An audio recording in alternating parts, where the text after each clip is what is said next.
think I know better than anyone that there's a whole bunch of candidates out there that are less than ideal for this year's local body election. But that doesn't mean that there aren't some great candidates running as well all over the Motu. So I figured I'd sit down, have a chat to some of them, learn about what it is that they want to bring to the table, see who it is that's running with it this election. Hello there, kia ora. I am sitting here with Stu Hislop. We're doing a show called Running With It, which is talking to local body election candidates from around the country, the ones who don't scare me, because there's quite a few that do.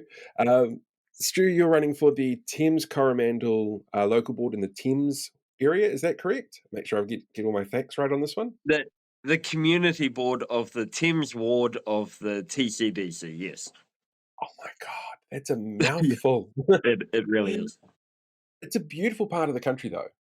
It's absolutely stunning. And I think Thames has possibly the best op shops I've ever come across. Oh, our op shops here are amazing. That's probably where I do Yeah. 90% of my shopping. Oh, it's brilliant. I went there a couple of years ago with someone who hadn't been in the country for long, and we found old Soda Stream bottles, the old glass ones. And he was just going, no, no, people, no, glass? No. It was brilliant. Absolutely fantastic. A beautiful Nice. part of the country. So I guess the We first have an question I've got. amazing. Oh, no, go Oh, on. sorry, I was just going to say we have a pretty amazing seagull centre here that's attached to the dump, modelled after the Raglan one, and is inspiring one up in Whangarei. I think I heard. Nice. Yeah, so. That's very cool. So give me an idea as to what your vision is for Thames.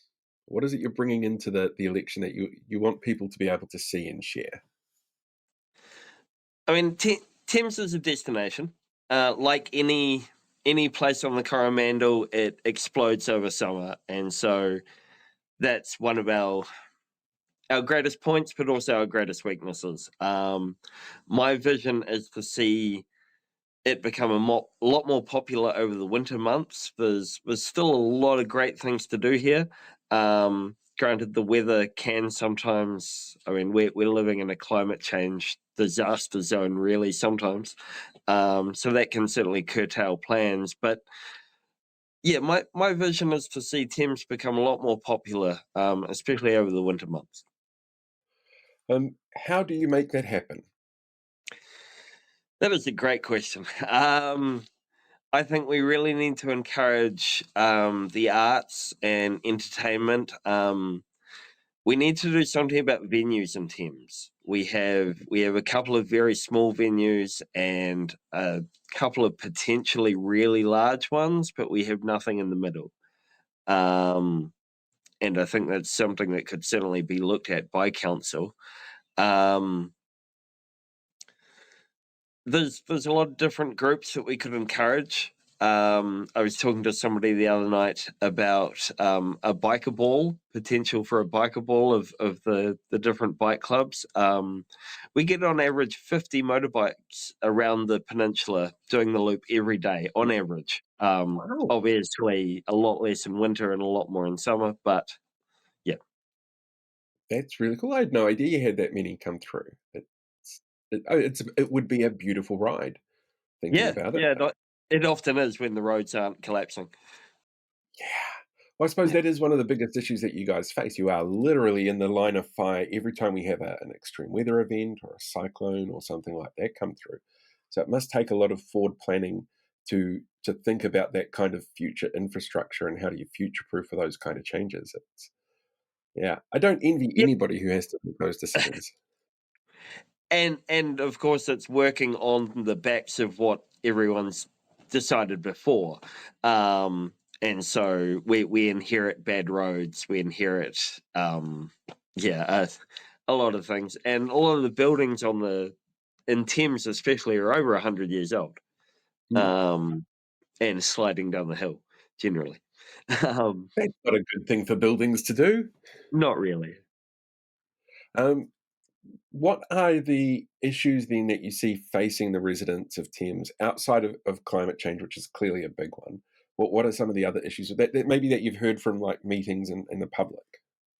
Yeah, so unfortunately, we do have one of the highest recordings in the country. I heard recently of meth in our water. Oh, okay. Yeah, so obviously meth use can be particularly high, and of course that leads to higher crime rates and yeah, just nastiness all around. That's a major issue for us. We have a police station that is not always manned. Um, I believe there's 2 or 3 cops in the area, but it's a large area. Yeah. Um, yeah, so I mean, crime is one of our major issues, but of course the rhetoric is lock them all up, and I mean I think that's entirely the wrong approach. We need to look at what systems we have at dealing with the people at the top of the cliff rather than ambulance at the bottom.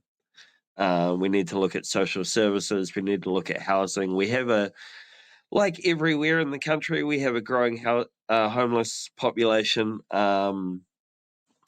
Especially with all the bush behind us, they've got places to hide. So it's not always as evident as, say, Hamilton or Rotorua. Um, but they're definitely there, and the population's definitely growing, and we need to look after these people. Community boards all over the country actually have one of the big requests that they seem to get through is about that public safety element, things like cameras and security patrols and stuff like that. And every community is different in how they deal with it. Do you think the public and the voters are generally aware that something like a community board can actually have an impact in this area? Um, I think I recently heard, it might have even been on your show, that only 1 in 10 New Zealanders is actually interested in politics. It sounds like a Um, stat I'd spout. yeah, which is really sad. And I think a lot of people in this country are in their own little bubble. And I think it's been designed that way over the last 40, 50 years. We've been isolated more and more. We get more and more away from communities. Um, so are most people aware of the problem? Probably not, especially not here in Thames. Like I say, they've got a large area of bush behind us that they can hide in. Um, there are the there are the few visible ones that make a lot of noise that um, it's obvious mental health issues that disrupt various proceedings around Thames. But yeah, I would say overall, no, it's a pretty hidden problem. This year, the government is forcing on a whole bunch of councils a referendum around Māori wards. I believe Thames Coromandel is one that is having Yes. this referendum as Yep. well. It was the vast majority of submissions were against doing this when it came up to the select committee process. There's been a lot of very passionate arguments from people on both sides. I'm very curious to know what your perspective is on the Māori ward referendum. On the referendum itself, I mean, it shouldn't happen.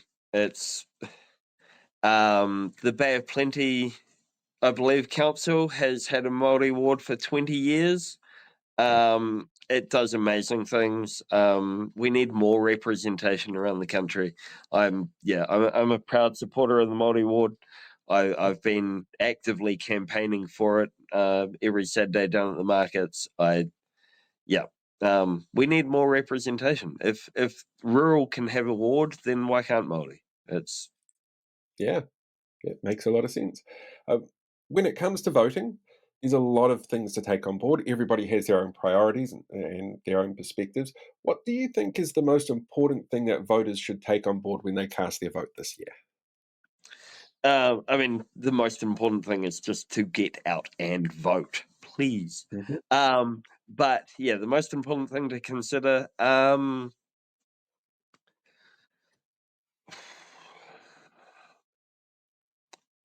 just to be aware of where your voice is going. Um, I mean, it's so easy to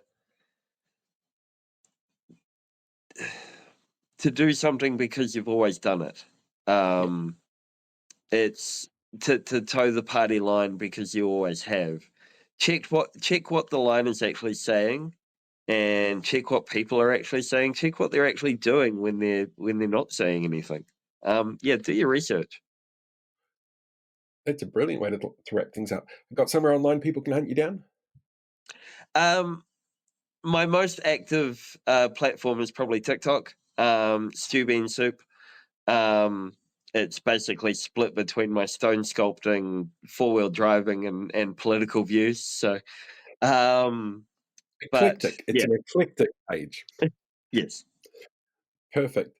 Stu, thank you so much. Good luck with the competition. I guess we'll find out October 11. I think that's when the results come out. Sounds That's like a good when time. voting closes. I think the 14th for the results. Oh, okay. That's ages. It sucks having to wait that long. Well, good luck. Fingers crossed. We'll see how it goes. Thank you very much. Hey, don't forget to give the video a like if you haven't done so already, and make sure you hit that subscribe button for the most in-depth coverage of local government elections anywhere in the Motu.